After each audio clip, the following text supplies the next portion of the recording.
প্রধান উপদেষ্টার কাছে অন্তর্বর্তী প্রতিবেদন জমা দিয়েছে গুম সংক্রান্ত তদন্ত কমিশন। সম্পৃক্ততা মিলেছে সাবেক প্রধানমন্ত্রী হাসিনার। র‍্যাব বিলুপ্তির সুপারিশ। বুদ্ধিজীবী স্মৃতিসৌধে রাষ্ট্রপতি, প্রধান উপদেষ্টা সহ সর্বস্তরের মানুষের শ্রদ্ধা। দেশ গড়ার দ্বিতীয় সুযোগ হাতছাড়া না করার প্রত্যয়। ৭১ চেতনায় ফ্যাসিস্ট মুক্ত রাষ্ট্র গঠন ও দ্রুত নির্বাচনের আশা বিএনপির। ক্ষমতায় গেলে প্রতিবন্ধীদের জন্য অধিদপ্তর প্রতিষ্ঠার আশ্বাস তারেক রহমানের। ভারতের সাথে বৈষম্যহীন বন্ধুত্ব চায় বাংলাদেশ, জানিয়েছেন পররাষ্ট্র উপদেষ্টা। সুসম্পর্ক চাইলে ফেরত দিতে হবে শেখ হাসিনাকে, বলেছেন সার্জিস। দেখছিলেন ক্রাউন সিমেন্ট সংবাদ শিরোনাম। এবার বিস্তারিত। গুমের ঘটনায় নির্দেশদাতা হিসেবে সাবেক প্রধানমন্ত্রী শেখ হাসিনার সম্পৃক্ততার প্রমাণ পেয়েছে গুমের ঘটনা তদন্তে গঠিত কমিশন। শনিবার প্রধান উপদেষ্টা অধ্যাপক মোহাম্মদ ইউনূসের কাছে একটি অন্তর্বর্তী প্রতিবেদন জমা দিয়েছে কমিশন। প্রতিবেদন হস্তান্তর করে গুমের শিকার ব্যক্তিদের বিচারিক প্রক্রিয়া শুরু সহ র‍্যাব বিলুপ্তির সুপারিশও করেছে কমিশন। ১,৬৭৬ অভিযোগের মধ্যে ৭৫৮টি অভিযোগ যাচাই বাছাই করে আনফোল্ডিং দ্য ট্রুথ শিরোনামে এই প্রতিবেদন তৈরি করেন কমিশন সদস্যরা। প্রতিবেদনের তথ্য অনুযায়ী সাবেক প্রধানমন্ত্রী শেখ হাসিনা ছাড়াও প্রশাসনের বেশ কয়েকজন ঊর্ধ্বতন কর্মকর্তারাও সম্পৃক্ততা পেয়েছে কমিশন। এদের মধ্যে রয়েছে সাবেক প্রধানমন্ত্রী শেখ হাসিনার প্রতিরক্ষা বিষয়ক উপদেষ্টা, অবসরপ্রাপ্ত major general Tariq Ahmed Siddique, national telecommunication monitoring centre এনটিএমসির সাবেক মহাপরিচালক বরখাস্ত মেজর জেনারেল জিয়াউল আহসান এবং সাবেক পুলিশ কর্মকর্তা মোহাম্মদ মনিরুল ইসলাম ও মোহাম্মদ হারুনুর রশিদ।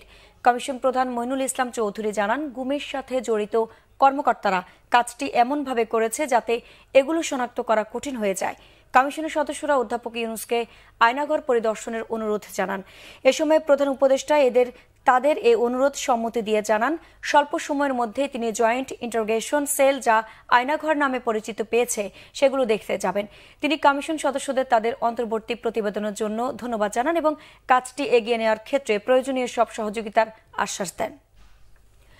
নানা আয়োজনে পালিত হল শহীদ বুদ্ধিজীবী দিবস। দিবসটি উপলক্ষে শনিবার সকালে মিরপুর শহীদ বুদ্ধিজীবী স্মৃতিসৌধে শ্রদ্ধা জানিয়েছেন রাষ্ট্রপতি মোহাম্মদ শাহাবুদ্দিন, প্রধান উপদেষ্টা অধ্যাপক ডক্টর মোহাম্মদ ইউনূস, প্রধান বিচারপতি ও উপদেষ্টারা। আইন উপদেষ্টা ডক্টর আসিফ নজরুল বলেছেন, দেশ গড়ার দ্বিতীয় সুযোগ যেন হাতছাড়া না হয়, সেদিকে সবাই সচেতন থাকতে হবে। কেজেড সোহেলের তোলা ছবিতে আরও জানাচ্ছেন জাহাঙ্গীর আকুন্দ। ১৯৭১ সালের ১৪ ডিসেম্বর বিজয়ের ঠিক ওষালগ্নে বুদ্ধিবৃত্তিক পর্যায়ে জাতিকে পঙ্গু করে দিতে বর্বর পাক হানাদার বাহিনীও তাদের এদেশীয় দূষররা হত্যা করে জাতির শ্রেষ্ঠ মেধাবী সন্তান বুদ্ধিজীবীদের। জাতির শ্রেষ্ঠ সন্তানদের প্রতি বিনম্র শ্রদ্ধা জানাতে ভোরের আলো ফোটার সাথে সাথে মিরপুরের শহীদ বুদ্ধিজীবী স্মৃতিসৌধে যান রাষ্ট্রপতি মোহাম্মদ শাহাবুদ্দিন ও অন্তর্বর্তীকালীন সরকারের প্রধান উপদেষ্টা ডক্টর মোহাম্মদ ইউনূস। প্রথমে শহীদ বুদ্ধিজীবীদের প্রতি ফুলেল শ্রদ্ধা নিবেদন করেন রাষ্ট্রপতি মোহাম্মদ শাহাবুদ্দিন।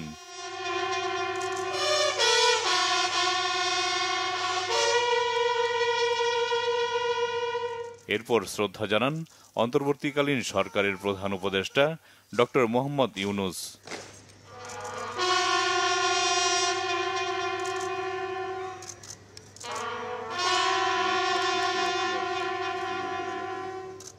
শ্রদ্ধা নিবেদনের পর উপস্থিত যুদ্ধাহত মুক্তিযোদ্ধা ও শহীদ পরিবারের সদস্যদের সঙ্গে কুশল বিনিময় করেন রাষ্ট্রপতি মোহাম্মদ শাহাবুদ্দিন ও প্রধান উপদেষ্টা ডক্টর মোহাম্মদ ইউনূস।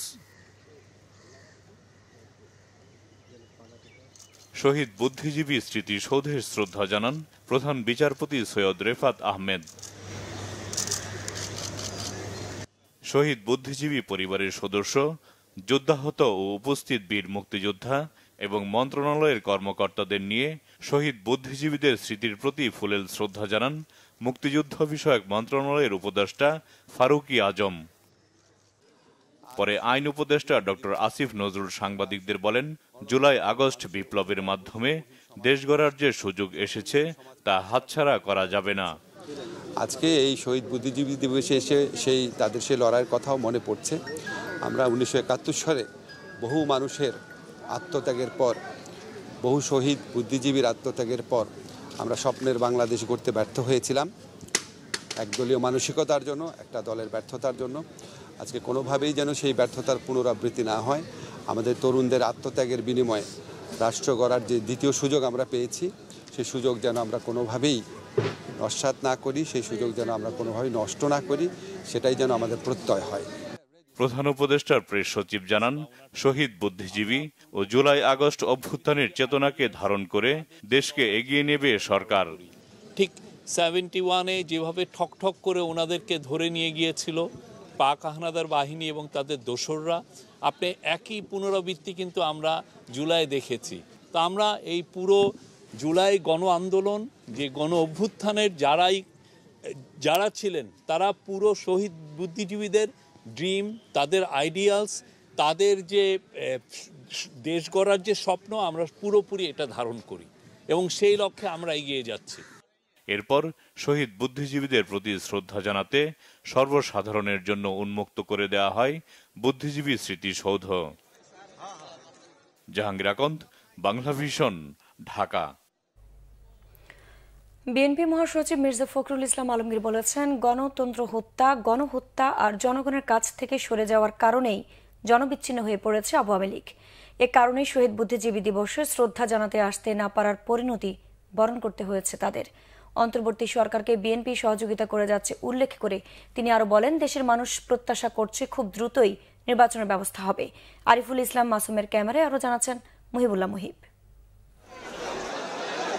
শহীদ বুদ্ধিজীবী দিবস উপলক্ষে মিরপুর স্মৃতিসৌধে ফুলের শ্রদ্ধা জানান বিএনপির মহাসচিব মির্জা ফখরুল ইসলাম আলমগীর।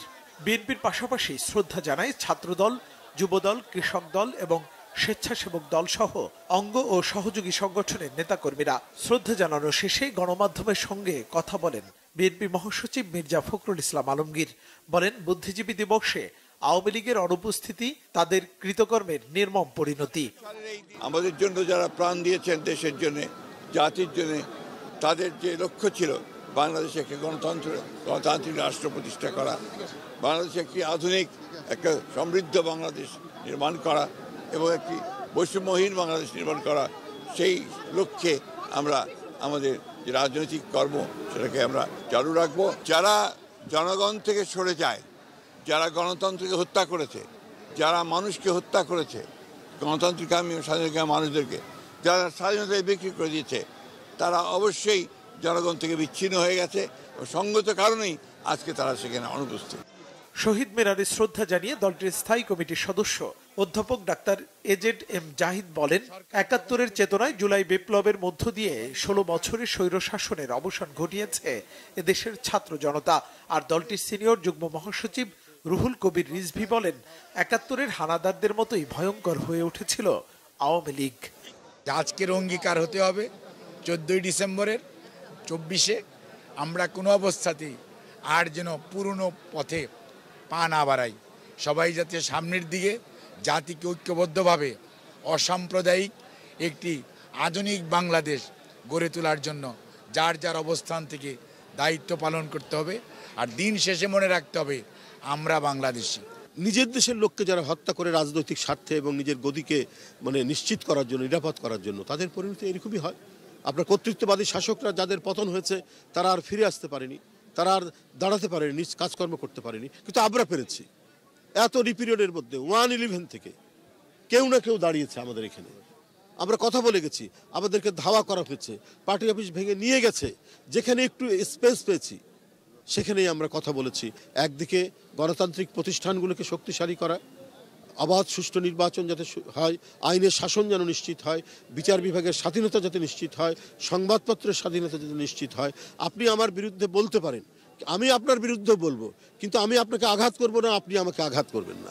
১৯৭১ সালে যে কারণে জনগণ স্বাধীনতার যুদ্ধ করেছিল, সেই স্বপ্ন বাস্তবায়নে ফ্যাসিস্টকে পরাজিত করে গণতান্ত্রিক রাষ্ট্র প্রতিষ্ঠার প্রত্যাশার কথাও জানান বিএনপি নেতারা। অন্তর্বর্তী সরকারের প্রধান উপদেষ্টার শ্রদ্ধা নিবেদনের পর মিরপুর শহীদ বুদ্ধিজীবী স্মৃতিসৌধ উন্মুক্ত করে দেওয়া হয় সর্বস্তরের মানুষের জন্য। একে একে শ্রদ্ধা জানাতে আসেন বিভিন্ন রাজনৈতিক দল, সামাজিক এবং সাংস্কৃতিক সংগঠনের নেতাকর্মীরা। বিএনপির বিপুল পরিমাণ নেতাকর্মীদের নিয়ে শ্রদ্ধা জানান বিএনপি মহাসচিব মির্জা ফখরুল ইসলাম আলমগীর। একটি বৈষম্যহীন এবং গণতান্ত্রিক বাংলাদেশ দেখতে চান শ্রদ্ধা জানাতে আসা মানুষ। মুহিবুল্লাহ মুহিব, বাংলা ভিশন, ঢাকা। বিএনপির ভারপ্রাপ্ত চেয়ারম্যান তারেক রহমান বলেছেন, ভবিষ্যতে ক্ষমতায় গেলে বিএনপি প্রতিবন্ধী ব্যক্তিদের জন্য নতুন আইন করবে এবং বিদ্যমান আইন বাস্তবায়নে কাজ করবে। সেই সাথে চেষ্টা থাকবে তাদের জন্য অর্থের বরাদ্দ বাড়ানো কিংবা সেই অর্থের সুষ্ঠু বন্টন সহ তাদের অধিকার ও সুযোগ নিশ্চিতে কাজ করার। তারেক রহমান জানান, আলাদা অধিদপ্তর প্রতিষ্ঠা করা হবে যেটি প্রতিবন্ধী ব্যক্তিদের সুনির্দিষ্ট কাজের পাশাপাশি বিভিন্ন মন্ত্রণালয় ও বিভাগের কাজের সমন্বয় করবে। শনিবার প্রতিবন্ধী ব্যক্তিদের সাথে মত বিনিময়ে তিনি এসব প্রতিশ্রুতি দেন। আহমেদ সরোয়ারের রিপোর্ট। শনিবার রাজধানীর আগারগাঁওয়ে এলজিআরডি মিলনায়তনে প্রতিবন্ধী নাগরিকদের সাথে মতবিনিময় করেন বিএনপির ভারপ্রাপ্ত চেয়ারম্যান তারেক রহমান। মতবিনিময়ে অংশ নেয়া প্রতিবন্ধী ব্যক্তিরা তাদের বিভিন্ন সমস্যার কথা তুলে ধরেন। তারেক রহমানের এমন উদ্যোগের প্রশংসা করে বলেন, এটাই সম্ভবত প্রথম কোন বৃহৎ রাজনৈতিক দলের শীর্ষ নেতারা এমন আয়োজনে অংশ নিলেন। দ্বিতীয় সংখ্যাগরিষ্ঠ প্রান্তিক জনগোষ্ঠী হিসেবে আমরা অবশ্যই প্রতিবন্ধী মানুষের কথা ভাবতে হবে। প্রতিবন্ধীদের কথা শুনে বিএনপির ভারপ্রাপ্ত চেয়ারম্যান বলেন, শুধুমাত্র একজন রাজনৈতিক নেতা হিসেবে তিনি তাদের সাথে মতবিনিময় করেননি, একজন ভাই, বন্ধু, অভিভাবক হিসেবে পাশে দাঁড়ানোর প্রত্যয় নিয়ে এই আয়োজনে অংশ নিয়েছেন। বাংলাদেশ জাতীয়তাবাদী দল বিএনপি জনগণের সমর্থনে রাষ্ট্র পরিচালনার দায়িত্ব পেলে করার চেষ্টা করবে। অবশ্যই দেশের অন্যান্য সকল নাগরিকের মতন আপনাদের নাগরিক অধিকার ও সুযোগ সুবিধা সঠিকভাবে এবং সমানভাবে পৌঁছে দেওয়ার, নতুন আইন প্রণয়ন, বিদ্যমান আইনের সঠিক বাস্তবায়ন, বরাদ্দকৃত অর্থের পরিমাণ বৃদ্ধি কিংবা সেই অর্থের সুষম বন্টন, যেভাবেই হোক আমাদের চেষ্টা থাকবে আপনাদের অধিকার ও সুযোগগুলোকে নিশ্চিত করার। তারেক রহমান বলেন, সরকার গঠন করতে পারলে সুবর্ণ নাগরিক কার্ডের আওতায় স্বাস্থ্য বীমা, শিক্ষাবৃত্তি, পরিবহন ডিসকাউন্ট সহ অন্যান্য সামাজিক সুবিধা দেওয়ার উদ্যোগ নেবে বিএনপি। আমাদের প্রতিশ্রুতি হলো বিশেষ চাহিদা সম্পন্ন ব্যক্তিদের জীবনের মানোন্নয়নে দৃঢ় পদক্ষেপ গ্রহণ করা, যার ভিত্তি হবে অর্থনৈতিক স্বাবলম্বিতা, সামাজিক সক্ষমতা এবং মানবিক মর্যাদা নিশ্চিত করা। আমরা একটি স্বতন্ত্র, যেটি আমাদের চিন্তার মধ্যে আছে, একটি স্বতন্ত্র অধিদপ্তর প্রতিষ্ঠা করার উদ্যোগ নেওয়া,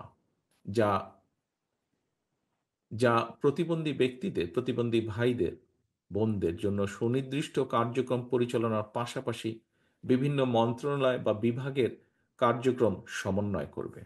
অনুষ্ঠানে উপস্থিত বিএনপি মহাসচিব প্রতিবন্ধী ব্যক্তিদের সহযাত্রী হবার কথা জানান। আপনাদের সঙ্গে আমরা আছি এবং আমরা আপনাদের যে সমস্ত সমস্যাগুলোর কথা বললেন, আপনাদের সেগুলোকে চিহ্নিত করে ভবিষ্যতে আরো সুযোগ পেলে অবশ্যই সেগুলো সমাধানের জন্য আমরা আপ্রাণ চেষ্টা করব। বিএনপি সবসময় প্রতিবন্ধী ব্যক্তিদের পাশে থাকবে বলে জানানো হয় মতবিনিময় সভায়। আহমেদ সরওয়ার, বাংলা ভিশন, ঢাকা। বিশেষ কিছু সংস্কার শেষে সুষ্ঠু ও নিরপেক্ষ নির্বাচনের মাধ্যমে রাজনীতিবিদদের হাতে ক্ষমতা দিয়ে এই সরকার সরে যাবে, জানিয়েছেন পররাষ্ট্র উপদেষ্টা মোহাম্মদ তৌহিদ হোসেন। শনিবার দুপুরে নরসিংদীর বেলাবু উপজেলা সম্মেলন কক্ষে উপজেলা পর্যায়ের সকল কর্মকর্তা ও সুধীজনদের সাথে মত বিনিময় সভায় তিনি একথা বলেন।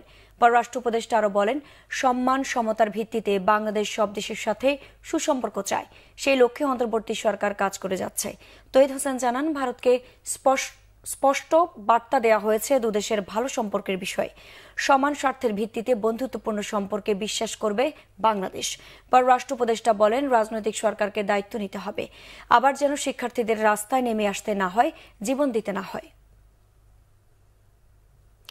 জুলাই শহীদ স্মৃতি ফাউন্ডেশনের সাধারণ সম্পাদক সার্জিস আলম বলেছেন, বাংলাদেশের সাথে ভালো সম্পর্ক চাইলে ভারতকে খুনি শেখ হাসিনাকে ফেরত দিতে হবে। শনিবার দুপুরে রাজশাহী জেলা শিল্পকলা একাডেমিতে জুলাই শহীদ স্মৃতি ফাউন্ডেশন আয়োজিত শহীদ পরিবারের পাশে বাংলাদেশ অনুষ্ঠানে তিনি একথা বলেন। গণঅভ্যুত্থানের বিশ্বাসের সাথে বেইমানি করলে প্রধান উপদেষ্টা প্রফেসর ডক্টর ইউনূসকেও ছাড় দেওয়া হবে না বলে হুঁশিয়ারি দেন সার্জিস আলম। অনুষ্ঠানে তিনি প্রশ্ন রাখেন, শেখ মুজিব হত্যার বিচারের জন্য তার লাশ যদি কবর থেকে তোলা না লাগে, তাহলে ২৪-এর গণহত্যার বিচারের জন্য শহীদদের লাশ কবর থেকে কেন তুলতে হবে? আর কোন শহীদের লাশ কবর থেকে উত্তোলন করতে দেয়া হবে না বলেও ঘোষণা দেন তিনি। আমরা কারো অন্ধ দালাল নয়, আমরা কোনো ক্ষমতা পিপাসু নয়। বিবেক বোধের জায়গায় যদি আমাদের মনে হয় যে কেউ আপনারা এই অভ্যুত্থানের স্পিরিটের সাথে বিশ্বাসঘাতকতা করছেন, ইভেন প্রফেসর ডক্টর মোহাম্মদ ইউনূসও যদি হয়, আমরা তাকেও ছেড়ে কথা বলবো না। ভারতকে একটি জিনিসই বলে দিতে চাই, আপনাদের সাথে আমাদের সম্পর্ক কি হবে সেটা আপনারা আপনাদের কাজের মাধ্যমে নির্ধারণ করবেন। যেই খুনি হাসিনা এতগুলো মানুষকে খুন করে এই বাংলাদেশ থেকে পালিয়ে গিয়েছে, যেই খুনি হাসিনা বাংলাদেশের মানুষের দ্বারা এই দেশ থেকে তাড়িত হয়েছে, সেই খুনি হাসিনাকে আপনারা আশ্রয় দিয়েছেন। যদি এই বাংলাদেশের সাথে আপনাদের সম্পর্ক স্থাপন করতে চান, খুনি হাসিনাকে বাংলাদেশে ফিরিয়ে দিন। বর্তমান অন্তর্বর্তী সরকার কোনো সংবাদপত্র বা সাংবাদিকের কর্মকাণ্ডে হস্তক্ষেপ করেনি বলে জানিয়েছেন প্রধান উপদেষ্টার প্রেস সচিব শফিকুল আলম। তিনি জানান, এই সরকার স্বাধীন গণমাধ্যম ও মুক্ত সাংবাদিকতায় বিশ্বাস করে। ঢাকা রিপোর্টার্স ইউনিটিতে গণমাধ্যমের ভূমিকা শীর্ষক এক সেমিনারে শনিবার তিনি একথা বলেন। শফিকুল আলম বলেন, গণমাধ্যম সংস্কার কমিশন কাজ করছে। এই কমিশনের রিপোর্টের ভিত্তিতে সরকার গণমাধ্যমকে নতুন উচ্চতায় নিতে চায় বলেও জানান তিনি। প্রেস সচিব বলেন, জুলাই আগস্টের বিপ্লবের সময় সাংবাদিকদের মুখ বন্ধ করার অনেক চেষ্টা চালানো হয়েছে। কেউ কেউ পতিত আওয়ামী সরকারের দালালি করেছেন, তবে বর্তমান সরকার এ ধরনের কোনো কাজ করেনি, সামনেও করবে না বলে আশ্বস্ত করেন শফিকুল আলম। তিনি জানান, সাংবাদিকদের কাজ হবে সত্যিকারের সাংবাদিকতা করা, যাতে করে নিরীহ কেউ যেন ক্ষতিগ্রস্ত না হন। কেউ যেন না বলতে পারে যে না, আমি এই ধরনের রিপোর্ট করতে যে আমি হয়রানির শিকার হচ্ছি, বা কেউ বলতে না পারে যে আমি এই রিপোর্ট করতে গেলে তো আমি ওই আগে যেরকম রাবার বুলেট খেয়েছি এই রাবার বুলেট খাবো। এটা হবে না। বাংলাদেশে আমরা জার্নালিজমের ক্ষেত্রে, প্রেস ফ্রিডমের ক্ষেত্রে আমরা এটা ইনস্টিটিউশনালাইজ করতে চাই, যাতে যেই মালিকই আসুক না কেন, যেই ধরনের জার্নালিস্টই আসুক না কেন, তারা যেন আপনার মুখটাকে বন্ধ না করে। প্রেমদ্রোহের কবি হেলাল হাফিজকে শেষ শ্রদ্ধা জানিয়েছেন ভক্ত অনুরাগীরা। বাংলা একাডেমি ও জাতীয় প্রেস ক্লাব প্রাঙ্গণে কবিকে শনিবার শেষ শ্রদ্ধা জানানো হয়। এ সময় হেলাল হাফিজকে মরণোত্তর রাষ্ট্রীয় পদক দেওয়ার ইঙ্গিত দিয়েছেন সংস্কৃতি উপদেষ্টা মোস্তফা সরওয়ার ফারুকী। গতকাল বাদ আসর মিরপুর বুদ্ধিজীবী কবরস্থানে কবিকে রাষ্ট্রীয় মর্যাদায় দাফন করা হয়। রুকনুজ্জামানের রিপোর্ট। এখন যৌবন যার মিছিলে যাবার তার শ্রেষ্ঠ সময়। হেলাল হাফিজ এই দ্রোহ, প্রেম আর স্লোগানের কবি হেলাল হাফিজকে শেষ শ্রদ্ধা জানাতে শনিবার বাংলা একাডেমির বটতলায় জড়ো হন কবির ভক্ত অনুরাগীরা। ফুলে ফুলে শেষ বিদায় জানান প্রিয় কবিকে। দারুণ সত্য, নিদারুণ সত্য দুটোই তিনি বলেছেন। যেমন কেউ আসে রাজপথে সাজাতে সংসার, কেউ আসে জ্বালিয়ে বা জ্বালাতে সংসার।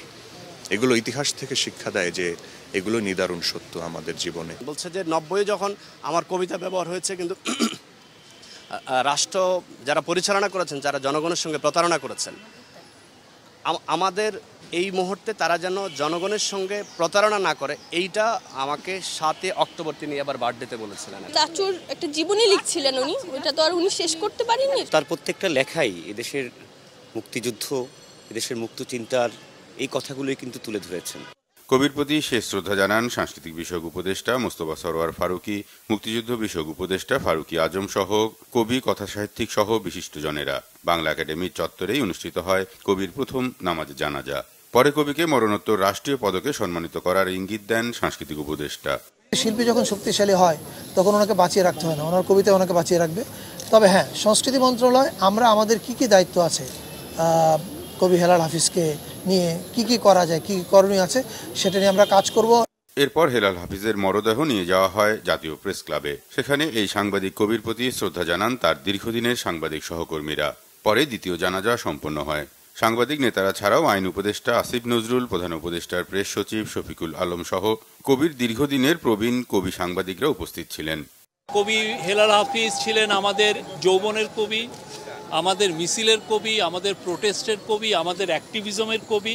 আসলে সাংবাদিকতার ক্ষেত্রে যেমন সফল, তেমনি ওনার কবিতায় কিন্তু অনেকে উজ্জীবিত। হেলাল হাফিজ বাংলাদেশের মানুষের যে মনোজগৎ, তার যে চেতনা, তার যে মননশীলতা, তাকে স্পর্শ করতে পেরেছিলেন। বাদ আসর মিরপুর বুদ্ধিজীবী কবরস্থানে কবিকে দাফন করা হয়। 1986 সালে প্রকাশিত প্রথম কাব্যগ্রন্থ যে জলে আগুন জ্বলে নিয়েই মানুষের হৃদয়ে আসন করে নেন হেলাল হাফিজ।